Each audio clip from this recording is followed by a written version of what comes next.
Welcome back to the Clayden Principle for EPC contracts. I'm John Clayden of Contracts, Claims and Disputes. Today's talk is somewhat longer than usual, so I do hope you go to the end. It's a very important subject, and we're going to talk about scope creep.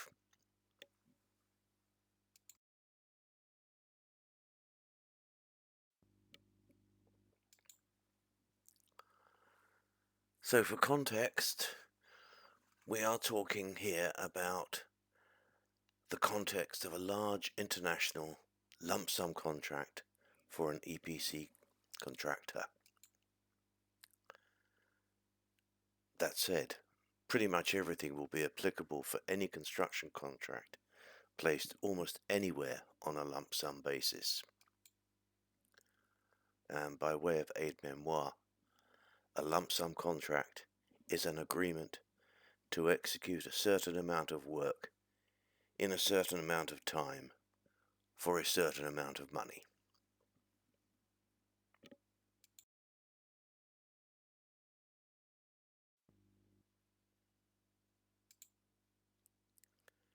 So the pros and cons of a lump sum contract.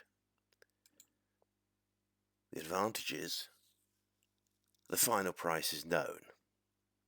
The contractor has incentive to keep costs down to maintain his profit margin, and the contractor hopes to complete the job as quickly as possible. That said, there are some disadvantages too, and their changes can be very expensive and a source of much trouble. The very subject we're talking about today is a fine example. The contractor carries much, indeed most, of the risks, and competent contractors may decide not to bid so that they avoid a high-risk lump sum contract.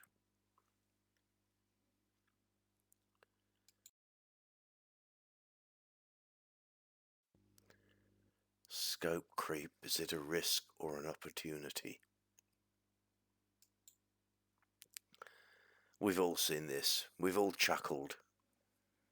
How the client described it, how the architect envisioned it, how the engineer designed it, what the budget showed, how the insurance agent described it, how the estimator bid it, how the manufacturer made it, what the building inspector inspected, how the contractor installed it, what the customer actually wanted, how the project was documented, and how the project was billed.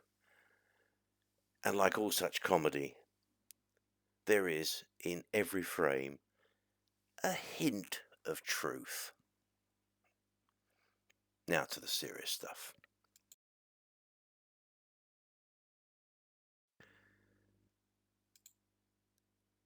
We need to decide what is meant by scope. If scope is not properly understood, it is of course impossible to identify whether that scope has crept. And for this we're going to crawl through paper. The scope is rarely simply stated, indeed it can't be. Rather, it is contained in numerous documents. These documents typically include a description of the work, the owner's requirements, technical and performance specifications. But beware, conflicts often arise between the technical and performance specifications. Don't have time here to go through the difference in theory between a technical specification and a performance specification, but there is an increasing trend to include both in EPC contracts, which is rather worrying.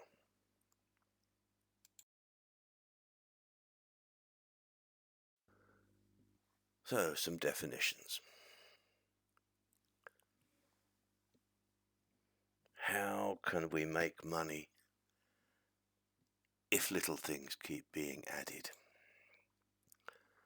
There are several definitions, but perhaps the best encapsulation is found in continual incremental changes leading to uncontrolled and unauthorized growth in the scale of the works, and hence the obligations of the contractor.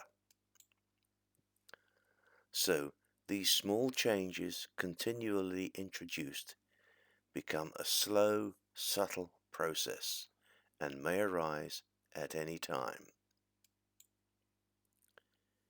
In a nutshell, scope creep is unmanaged change.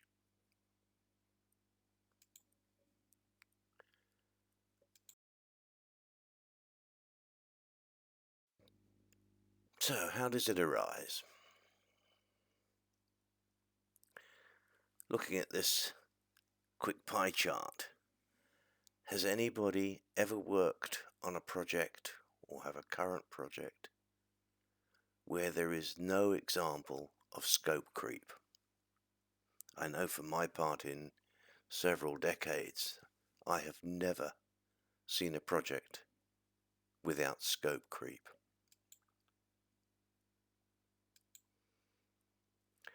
It's very common.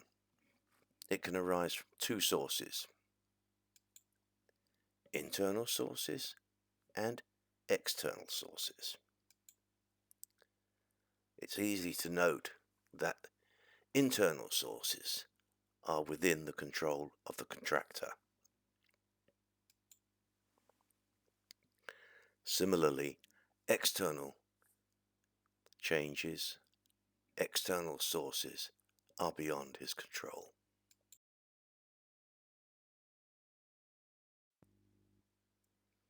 Let's have a look at internal changes. There are two causes: simple errors made in the bidding process, discovered only after contract award. I think we've all worked on such projects. Oh yes, and gold plating.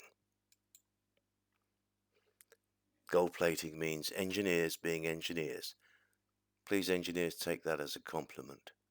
And designing everything to be as good as possible, better than the last project.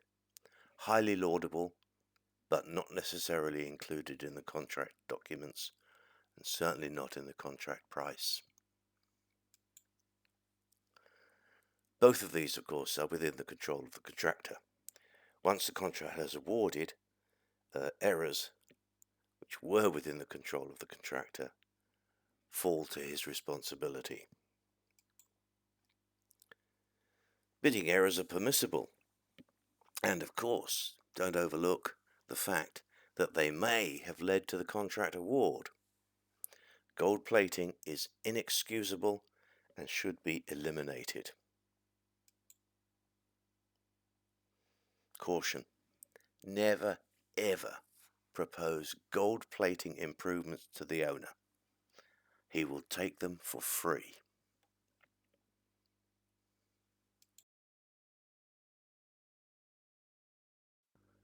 External matters. Yes, we all know this. Is it too late to add 4 floors? Yes, it was too late when you signed the contract. So, by definition, external scope creep is outside the control of the contractor and is invariably initiated by the owner. To be fair, in rare cases, it may be introduced by government entity or agent of the owner.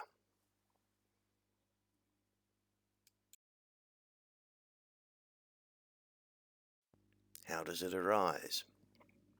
Well, the more common causes include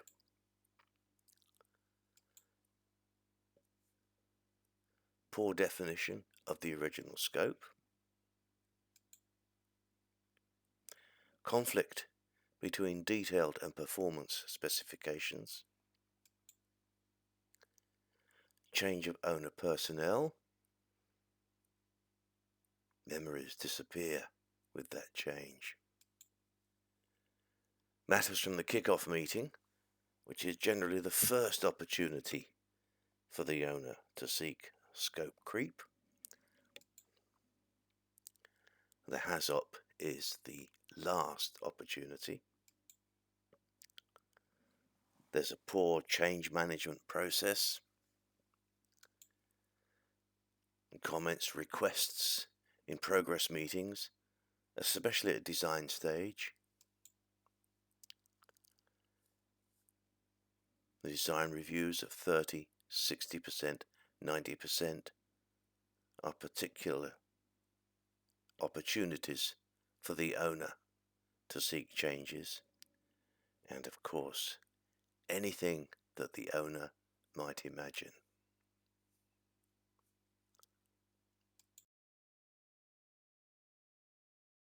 The feed.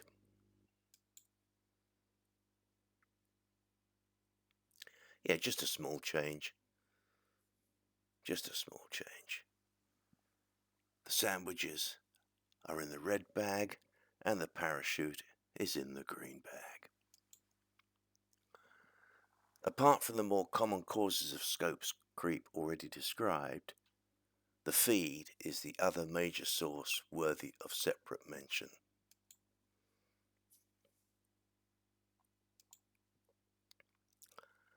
The feed, the front-end engineering design, is the initial design prepared by the owner or his agent and forms an important part of the bid documents, later invariably becoming one of the documents forming the contract. Furthermore, most EPC contracts demand that the contractor adopt the feed as if it had been the result of his own efforts. In this, the owner is attempting to pass the entire risk of the initial design of the feed from the owner to the contractor. This risk cannot be overemphasized and can become an area fraught with changes to accommodate errors or later developments. These issues certainly constitute scope creep. In the eyes of the owner, this is often internal, and the contractor sees them as external scope creep.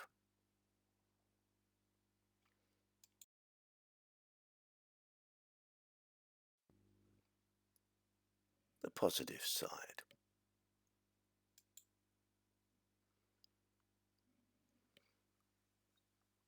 A good summary. Properly managed, it can be turned to the benefit of the contractor. Once an item has been identified as scope creep, that is a change, there are three ways in which this benefit can be gained. As a tool for marketing to the owner for future projects,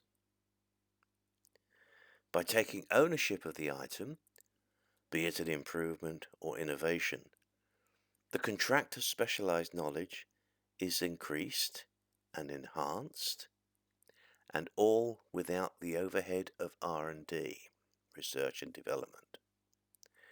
By following the change procedure set out in the contract, and with the owner's formal recognition, the item can become a change order with a consequent increased revenue and possibly extension of time.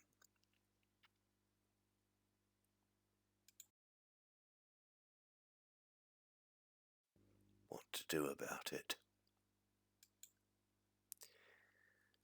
At the first appearance of scope creep, there are 4 steps that must be taken. Call them the IFI. These are: identify, notify, quantify, and verify. We'll have a quick look at each of these in the next pages. Identification.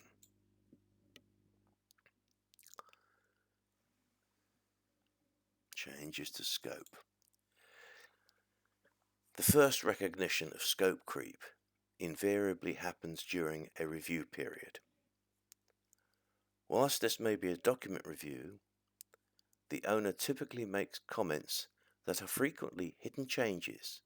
These can only be described as scope creep. At this point, careful notes should be made by comparing the comment with the specifications and the feed. If it is felt that this comment is indeed a change request camouflaged as a comment, it is time to act.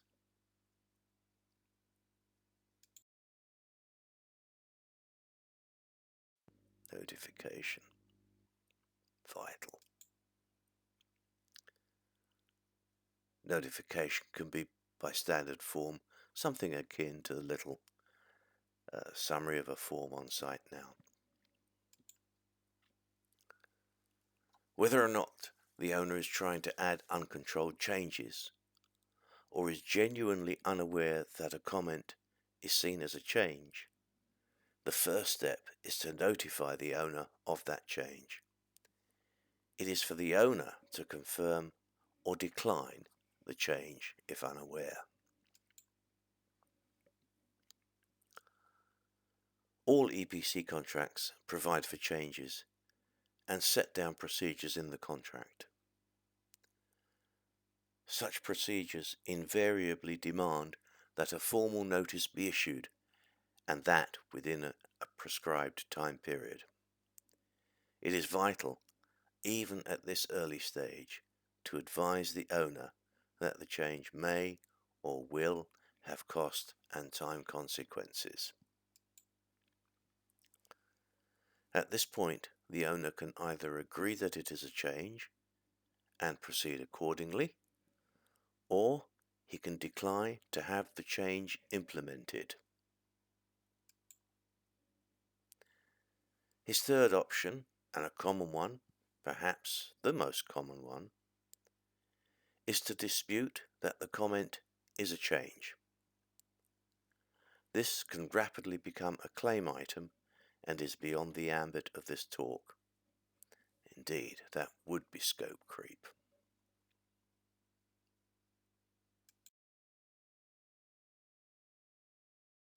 Quantification. That's a good book. Following the early indication of likely cost and schedule impact, these should now be calculated following the contractual procedure and submitted to the owner for speedy approval. To be realistic, speedy approval is unlikely. In fact, it's often the case that the first battle is to seek the owner's agreement that the change notified is indeed a change. Where not so, that item may eventually become a claim. Whether agreed or not by the owner, the position should be maintained and the owner kept fully aware of the costs as they develop and the time impact where the critical path is impacted. As always, keep records.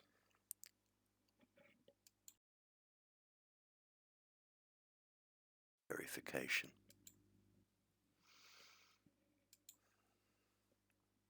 Verification is in essence a negotiation.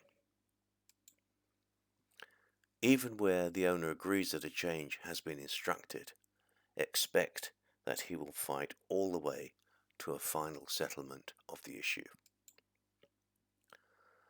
A SWOT analysis, see my talk EPC Contract 0205 for a SWOT analysis, may be a useful tool in deciding whether to push the case to the end. This may show that an item is more beneficially given to the owner for one or more of the reasons that I raised earlier. Where the owner does not agree that a change has occurred as a result of a comment, continually advise him of developments.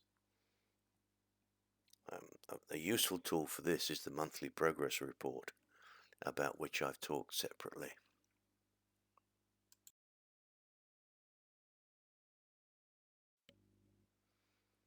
Avoid disputes. A cardinal rule.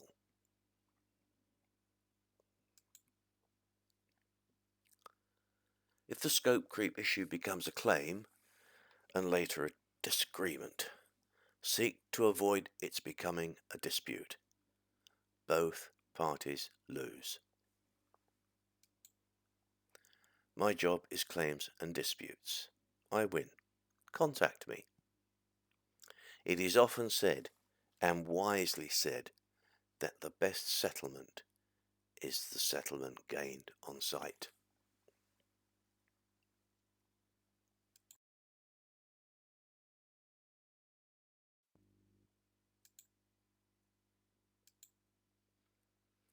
I've said it before and I can't say it often enough.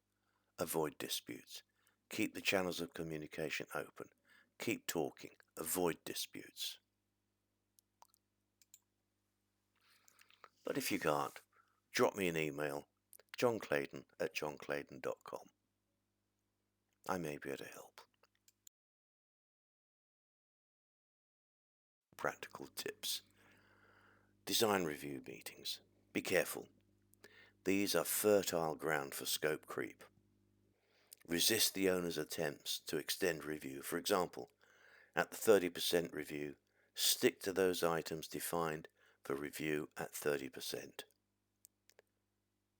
It's often the case that the owner will say, oh, we can add a few items in from the 60%, it'll save time later. No. Stick to what the contract says. Resist requests for change, but notify all by formal notice.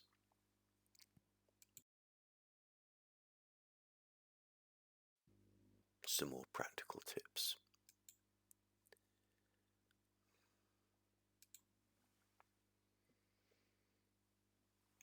Especially during the design phase, beware scope creep.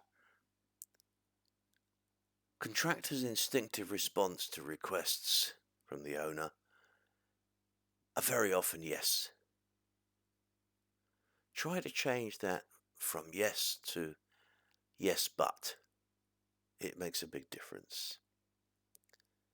That said, if scope creep becomes unavoidable, or perhaps desirable from the marketing point of view, record in writing all details and reserve rights in case of later delay. If you're gifting the owner something, make sure the owner is aware of this special gift. Beware the owner seeking to exploit any contradictions between detailed and performance specifications. Remember, he wrote them. In the event of dispute going to litigation, God forbid, the way they are written will be interpreted against him. Disruption. Be careful. Watch for disruption. It's very difficult, but you have to measure the loss of productivity. To be able to measure and quantify loss of productivity, you must be able to demonstrate what your original rate of productivity was to have been. Subcontractors, manage them and transfer risk as far as practicable. Claim for extra design time due to comments on comments or other excessively onerous approvals regimes. This is sometimes called over-inspection.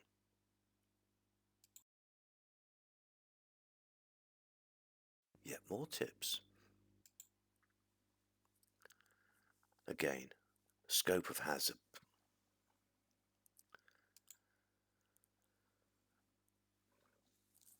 Hazard meetings are important. They generally occur towards the end of the contract, the execution, at which the owner brings in his organization, operation and management team to review the documents from the point of view of hazards and operation. In many ways, this is the owner's last chance for introducing scope creep, and at this stage, any impact is likely to be serious as to both cost and schedule. Of course, notify all such requests as instructions to change with time impact.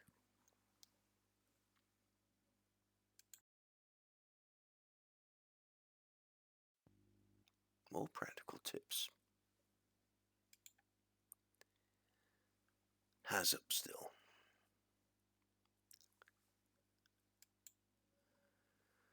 Let the HAZUP meetings be restricted to the list shown on the left. Redesign is not a part of HAZUP.